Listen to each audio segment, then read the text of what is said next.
Labour కోడ్స్పై పీచే mood. పాపం నరేంద్ర మోడీ ప్రభుత్వం ఏందో కానీ ఈ అవి చట్టాలు చేస్తారు, వెనక్కిపోతారు. ఆ విషయంలో వాళ్ళని ఒప్పుకోవాలి. ఎందుకంటే కనీసం వెనక్కిపోవడానికి వాళ్ళకు ఒక మంచి ఆలోచన అయితే ఉన్నది. కాకపోతే తెచ్చేటప్పుడే ఎందుకు తెస్తారు, ఎందుకు వెనక్కిపోతారు అనేది తెలియదు. రైతులకు సంబంధించిన చట్టాలు తీసుకొచ్చారు. రైతులందరూ రోడ్ల మీదకి వచ్చేసి ప్రధానమంత్రి నరేంద్ర మోడీని కూడా లేకుండా మొత్తం ఎక్కడికక్కడ దిగ్బంధనం చేస్తే నల్ల చట్టాలు రైతులే అని వెనక్కి వెళ్ళి క్షమాపణ చెప్పారు. గొప్ప మనసు ఉన్నది, ఆ విషయంలో తేడా లేదు. కార్మిక సంఘాల నిరసన పిలుపుతో దిగి వచ్చిన మోదీ సర్కారు ముసాయిదా నిబంధనలు రీనోటిఫై చేయాలని నిర్ణయం. సో ఒక మొండి పట్టుదల అయితే లేదు, ఆ విషయంలో ఒప్పుకోవాలి. ఎందుకంటే మంచికి మంచి చెడుకు చెడే కొన్ని లేబర్ కోడ్స్ అయితే తీసుకొచ్చారు. నిన్న మనం చూసాము 4 లేబర్ కోడ్స్ని తీసుకొచ్చారు.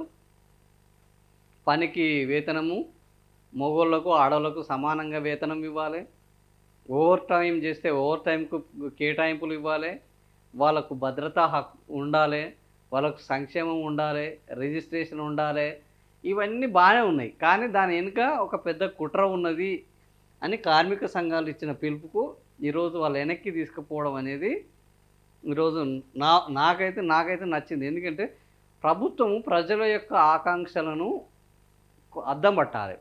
ప్రజలు వ్యతిరేకిస్తే వెనక్కిపోవాలి, ప్రజలు స్వాగతిస్తే ముందటికి రావాలి. అదే ప్రజాస్వామ్యం. ఇక్కడ ప్రజలు ఎవరు, కార్మికులకు సంబంధించిన చట్టాలు కాబట్టి, కార్మిక సంఘాలు వ్యతిరేకించినాయి కాబట్టి, కార్మిక సంఘాలు వ్యతిరేకించినప్పుడు కార్మికులకి ఇష్టం లేని చట్టాలు ఎందుకు తీసుకురావడం అని వెనక్కి వెళ్ళడము.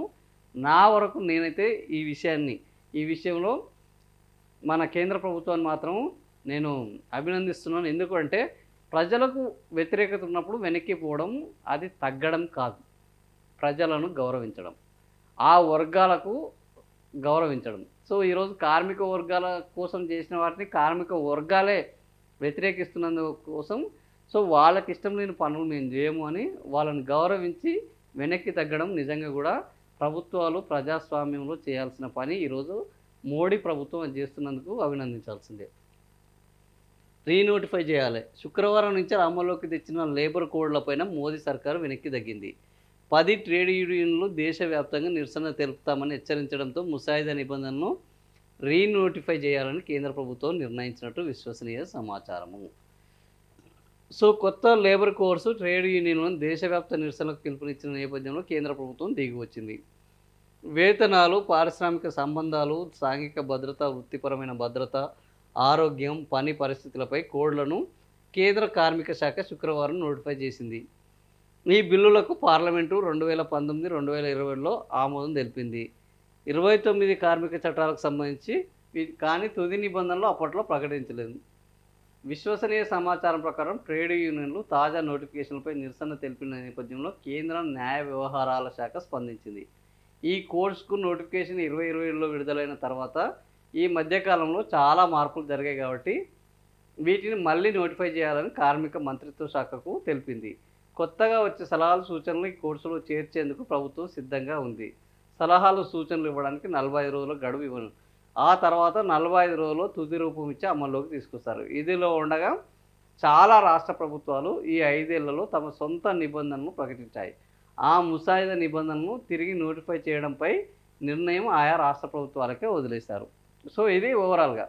సో ఇప్పుడు దీని మీద అనేకమైన అభ్యంతరాలు ఉన్నాయి కాబట్టి ఇంకో 40 రోజుల సమయం ఇచ్చి అభ్యంతరాలను, వాళ్ళ సలహాలను, సూచనలను స్వీకరించిన తర్వాత మళ్ళీ నోటిఫై చేయాలని నిర్ణయిస్తున్నారు. మరి ఏం చేస్తారో చూద్దాము. ఆ తర్వాత వాళ్ళు సలహాలు ఏమిస్తారు, సూచనలు ఏమిస్తారు, ఆ తర్వాత ప్రభుత్వం ఏం చేస్తారు, మళ్ళీ ఈ కార్మిక సంఘాలు ఏం రూలు చేస్తాయి, ప్రభుత్వము ఏ నిర్ణయం తీసుకుంటుంది, ఇవి చూద్దాం.